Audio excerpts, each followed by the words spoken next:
हमारा जो next topic है ना वो ये इस बारे में है कि हमने HTML का जो बेसिक सिंटैक्स है ना वो लिखना कैसे है। ठीक है। लास्ट हमने डिस्कस किया था कि हमें एक चाहिए एडिटर जिसमें हमने काम करना है। ये मैंने एक सबलाइम एडिटर ओपन किया। इस एडिटर के अंदर मैं इसका फ़ॉन्ट साइज़ थोड़ा बड़ा करता हूँ। सबसे पहले ना आपने क्या करना है कि जो फाइल है उसको आपने कर लेना है सेव। सबसे पहले फ़ाइल को सेव किया। सेव करते हुए आपने बता देना है कि फ़ाइल आपने सेव करनी कहाँ पे है। मैं यहाँ पे बता देता हूँ मैंने डेस्कटॉप पे सेव करनी है और इस फाइल का ना मैं नाम लिख देता हूँ जैसे कि home.html। अब HTML जो है ना ये लिखना बड़ा ज़रूरी है। HTML लिखने की वजह से ये जो आपकी फ़ाइल है वो गूगल क्रोम में ओपन होगी। अगर आपने यहाँ पे MP4 लिख दिया तो आपकी जो फ़ाइल है वो MP4 में कन्वर्ट हो जाएगी। MP3 लिखेंगे तो MP3 ऑडियो में कन्वर्ट हो जाएगी। यानी कि इसको कह सकते हैं कि ये जो लास्ट में डाटा आपने लिखा है डॉट के बाद ये एक एक्सटेंशन है। ठीक है। HTML लिखने की वजह से आपकी फ़ाइल गूगल क्रोम में कन्वर्ट होगी। और ये हाइपर टेक्स्ट मार्कअप लैंग्वेज जो इंट्रोडक्शन में डिस्कस किया था मैंने आपको बेसिक, तो ये वो चीज़ है जो आपने एक्सटेंशन लगानी ज़रूरी होती है। ये फ़ाइल का नाम है होम। ठीक, मैं अब इसको सेव करता हूँ। फ़ाइल को सेव करने के बाद देखें ऊपर नाम लिखा आ गया और ये फ़ाइल आपकी ये डेस्कटॉप पे सेव है। ठीक है। अब मैं इसको मिनिमाइज़ करके फ़ाइल को डेस्कटॉप पे दिखाता हूँ आपको। देखें home.html के नाम से फ़ाइल आ गई। अब इस फाइल को आपने डबल क्लिक करके ओपन कर लेना है। जब डबल क्लिक करेंगे तो ये आपकी फ़ाइल गूगल क्रोम में ओपन होगी।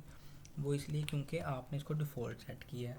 अगर फ़र्ज़ करें आपकी ये फ़ाइल गूगल क्रोम में ओपन नहीं होती, राइट क्लिक करें फाइल पे, ओपन विद में आके यहाँ से गूगल क्रोम में ओपन कर लें या माइक्रोसॉफ्ट एज में ओपन कर लें या जिस एडिटर में आपने क्रोम ब्राउज़र में ओपन करना है वहाँ पे ओपन कर लें। ठीक है। अगर आपने इस फाइल को कोडिंग में ओपन करना है तो आप राइट क्लिक करें, शो मोर ऑप्शन, और यहाँ पे एक ऑप्शन है ओपन विद सबलाइम टेक्स्ट। इस फाइल की कोडिंग ओपन हो जाएगी। ठीक है। अब मैं फ़र्ज़ करें कि यहाँ पे स्ट्रक्चर बनाता हूँ HTML का। सबसे पहले मैं लिख देता हूँ HTML और HTML को मैं कर देता हूँ क्लोज़। ठीक है। ये इसकी बन गई रूट फाइल। अब इस HTML के बाद मैं लिखता हूँ यहाँ पे हेड, और हेड को मैं कर देता हूँ क्लोज़। ठीक, हेड के अंदर मैं लिखता हूँ टाइटल। टाइटल का स्टार्टिंग टैग बनाया और क्लोजिंग। क्लोजिंग टैग कैसे पता चल रहा है, इसके साथ एक स्लैश है। हेड की स्टार्टिंग है और इसके साथ ये क्लोजिंग, मतलब ये इसकी स्लैश मतलब ये हेड की क्लोजिंग टैग है। और इस टाइटल के बिल्कुल दरमियान में जो ये टैग है यहाँ पे मैं लिख देता हूँ हेलो वर्ल्ड। ठीक, फाइल को मैंने सेव किया Ctrl+S से, और फाइल में आकर मैं यहाँ से भी सेव कर सकता हूँ। अगर आपको कमांड का नहीं पता तो इसके बिल्कुल सामने लिखी हुई है Ctrl+S। इसको क्लिक करने से भी फाइल सेव हो जाएगी। सेव करने के बाद आपने क्या करना है, गूगल क्रोम में आना है और यहाँ पे आने के बाद रिफ़्रेश करना है तो फाइल में देखें ऊपर टाइटल चेंज हो गया है हेलो वर्ल्ड। अब यहाँ पे बात करते हैं यहाँ पे नीचे आके कि यहाँ पे एक टैग आपने यूज़ करना है बॉडी टैग। ठीक है, सॉरी बॉडी टैग यूज़ करने के बाद आपने सारा जितना भी काम है बॉडी टैग के अंदर करना है। ठीक है। इस हेड टाइटल के अंदर आपके पास आ जाते हैं जो मेटा टैग हैं, सारे हेड के अंदर आएंगे। और जो बॉडी टैग आपको नज़र आ रहा है स्टार्ट टैग और एंड टैग, ये जो वाइट कलर का आपको सारा डाटा नज़र आ रहा है ना, ये आपके पास बॉडी टैग आ जाता है। ठीक है। अब इसके अंदर मैं कुछ भी लिख देता हूँ, जैसे कि मैं लिख देता हूँ H1।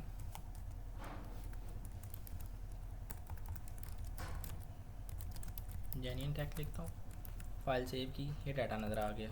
इसी तरह से H1 के बाद मैं P टैग लिखता हूँ, इसमें मैं लिख देता हूँ this is laptop. File save की, ये मेरे पास नीचे डाटा लिखा आ गया।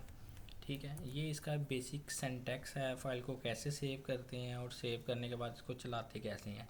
फ़र्ज़ करें आपसे गलती से यहाँ पे क्लिक करके डिलीट हो जाती है फ़ाइल, या आपसे यहाँ से बंद हो जाता है, ये गूगल क्रोम बंद हो गया। आपके पास जो फ़ाइल नज़र आ रही है ना ये गूगल क्रोम की, इस फाइल को आपने डबल क्लिक करके ओपन कर लेना है। एक तो आपकी गूगल क्रोम में ओपन हो जाएगी, दूसरा आपने इस फाइल की कोडिंग करनी है तो आप इसी पर राइट क्लिक करें, शो मोर ऑप्शन में आए और ओपन विद सबलाइम पे क्लिक कर दें।